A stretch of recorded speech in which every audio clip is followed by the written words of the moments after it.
كل سنة وانتم طيبين. لو أول مرة بتشوفوني أنا نسمة عباس. عملنا مع بعض نوايا من العيد الحمد لله عشان نفرح الناس اللي بنحبهم. النهاردة إن شاء الله هنكمل بالمنين أو كعب الغزال. بجد هنا ناخد لحظة كده نتأمل في الجمال. ده حاجة كده من الآخر، روعة حرفيا، وأكيد مغذي جدا عشان التمر. بجد وصفة مش هتبطلي تعمليها، بس يا ريت لايك وشير للوصفة واشتركي في القناة عشان الفيديو يترفع وناس كتير تستفيد. شايفين لونه حلو ازاي؟ عجينة كويسة جدا، طبقة محترمة كده، ولا هي تخينة ولا هي رفيعة، وطبقة عجوة كويسة. ولا المنين بقى حاجة كده تعدل المزاج، هش ومفرغ من جوه، يتاكل مع حتة جبنة كده وكوباية شاي. حاجة كده مزاج. يلا نخش على وصفتنا على طول. معانا هنا كوباية من المية الدافية اللي هي كوباية 200 مللي اللي هي بتاعت المية الطويلة دي. تمام. هحط عليها معلقة صغيرة من الخميرة بس مليانة شوية، وعليهم معلقتين من السكر البودر او سكر حبيبات، واقلبهم مع بعض واركنهم على جنب يتفاعلوا. معايا هنا بقى نص كيلو من الدقيق متعدد الاستخدامات او دقيق كحك، ومعايا معلقه من البيكنج باودر بس تكون صغيره، ومعايا رشه من الملح، ومعلقه كبيره من ريحه الكحك. تمام. ريحه الكحك بتليق مع التمر شويه، فانا عشان كده اخترتها. لو هتعمليه ساده من غير تمر ممكن تحطي معلقه شمر على ينسون، بس يكونوا طبعا مطحونين. هحط هنا بقى معلقتين من السمسم الكبار، ومعلقتين من اللبن البودر، ورشه من الفانيليا، كيس كده او معلقه صغيره. تمام. وهقلب ده كله مع بعضه كويس قوي. هي معلش السمسم واللبن البودر اتقطعوا. انا قلبت ده كله مع بعض، وهنزل بقى بكوبايه من السمنه، لا هي سخنه ولا هي بارده، تكون سايحه كويسه معايا، اطيقها بايديا وعاديه.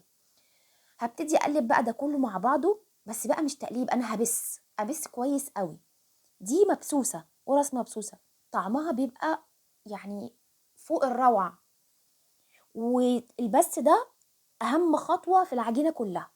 هبتدي أنزل بقى معايا بالخميرة، شفتوها تفاعلت إزاي.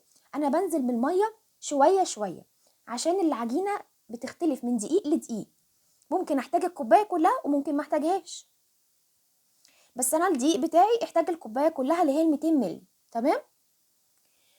هوريكم بقى انا قوام العجينه دلوقتي عشان تعرفي قد ايه هي بتبقى طريه كده في الايد ولينه. اهي بصوا، لينه كده وطريه بتبقى في ايدك، وما تعجنيش كتير، يا دوب بس الميه بتتلم معاكي. بس هسيبها بقى تخمر معايا على جنب كده حوالي ربع ساعه، وانا بجهز التمر. انا بستعمل تمر الطحان بصراحه، فاتح وطعمه حلو، والواحد متاكد انه تمر مش مخلوط. هحط عليه معلقه من السمنه، يفضل تكون سمنه بلدي، بتدي طعم حلو قوي. وهعجن ده كله مع بعضه، وانا جبت كيسين تلاجة وقطعتهم وفردت فيهم التمر. دول بيسهلوا انك تعجني وتشكلي بسهولة. بصي انا فرداها كده طبقة رفيعة ما بين الكيسين، فتحت الكيس وحطيت الطبقة ما بينهم وفردته. بس كده. الحركة دي بتسهل عليكي جدا وبتخلي الشغل ما بياخدش معاكي دقايق. انا العجينة بقى بتاعتي خمرت، فردت حتة اهي منها كده بسمك رفيع. ليه؟ عشان لما نلفها ما تبقاش العجينة تخينة وانتي بتاكلي. هبتدي بقى اسوي الحروف معايا حوالين التمر كده. بصوا حركه التمر اللي انا قلت لكم عليها دي هوريكم ازاي بتسهل الشغل معاكي. لا بقى تقعدي تفردي عليه التمر ويلزق في ايدك ولا الكلام ده كله. هحط بقى التمر على عجينه زي ما انتم شايفين بالطريقه دي. بصوا منتهى السهوله. ولو في حته مفرغه عندي هبتدي املاها كده، اظبطها بايديا كده بس كده. وهلف بقى العجينه، بس الفها بقى كويس كده، احاول اضغطها على بعضها زي ما انتم شايفين بالطريقه دي، واظبط بقى الحروف واقفل كده النهايه دي، وهخلي النهايه من تحت، وهبتدي اقطع من السكينه. بس انا بصراحه تقطيعه السكينه ما عجبتنيش، حسيت ان الشكل ما بقاش منتظم، العجوه يعني ده تدخلت مع العجينه شويه. فقطعت اول قطعه بالسكينه، وبعد كده ما عجبتنيش، فكرت اعمل الحركه بتاعه السينابون ان انا اقطعها بالفتله. هتشوفوا الفرق. ابتدي اظبط بس الشكل كده شويه. الرول التاني بقى انا قطعته بالفتله زي ما انتم شايفين كده، اي فتله نظيفه عندك وتقطعي بيها كده، تظبطي وتقطعي، بتطلع لك الدايرة كويسة ومنتظمة والعجينة مظبوطة مع العجوة. بصوا، وما بتاخدش ثواني، والله حقيقي حرفيا الوصفة دي ما خدتش معايا اكتر من ساعة. هرصهم كده، وطبعا بقية العجينة بقى هستعملها اعملها منين. ده بقى بيتاكل مع الجبنة كده، حتة جبنة حادقة وكوباية شاي. بصوا انا بعمل ايه، بسويها كده وابتدي اقطعها. سهلة جدا جدا، ولو عندك طبعا قطعة مشرشرة بتبقى شكلها جميل. بس بصوا السمك اللي انا عملته بيه، هحطهم في صينية بقى وهعمل اشكال تانية. ممكن تعمليها قرصة كاملة، او تعملوا شق القمر اللي انا بعمله ده، وهرصهم في صواني.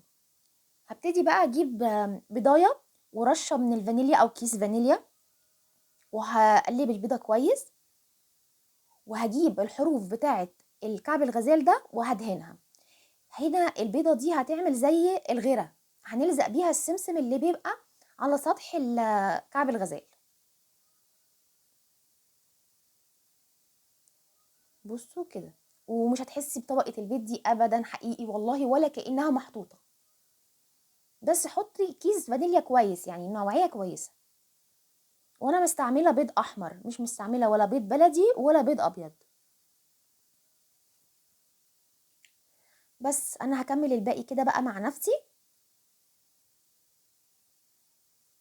وهكون مشغله الفرن من اول ما ابتديت تسويه، ان انا هعمل الليمونين ده من البدايه على فرن متسخن على درجه حراره 180. تمام اهو. وهدخل فيه كعب الغزال بتاعي ده. بس كده، مش بسيبه يخمر ولا اي حاجه. هبتدي بقى ادهن برضو المنين بتاعي. سبته بس حوالي ربع ساعه عقبال ما شكلت، يعني مش حاجه يعني، مش بسيبه يخمر مده طويله. وهدهنه بدهنه من الحليب. ليه بقى؟ بيدي لون متساوي كده وشكل حلو لما بتطلع من الفرن.